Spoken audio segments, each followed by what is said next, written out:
So people often ask me about why land law is so complicated, so confusing, other than the fact that it goes all the way back to 1066, medieval terminology sometimes, Frankelmoin, sockage. I'm not going to explain those, they're medieval. But why is land law a little bit confusing? And it is about the terminology.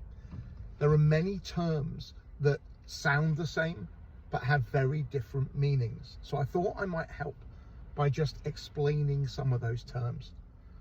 One of the ones that people tend to get confused about is the difference between overreaching and overriding. Sounds almost the same, but it isn't. So I thought I would start today by just talking through what overriding means. So overriding interests essentially are interests in a property that are not on the register.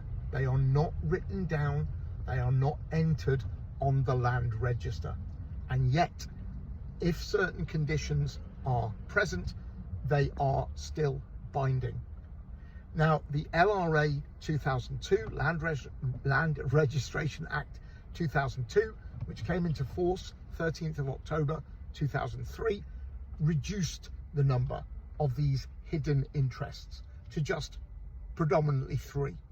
The short legal lease, a lease of less than 7 years, the rights of a person in actual occupation, and finally the implied easement, as it were.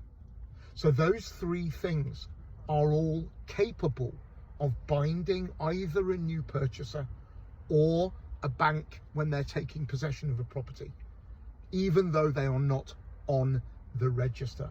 They're known as overriding interests.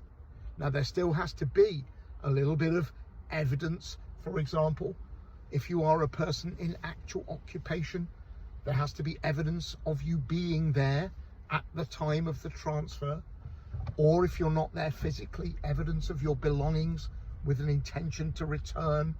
I'll go into all of that another day. But overriding interests are these interests which are capable of binding even though they're not on the register.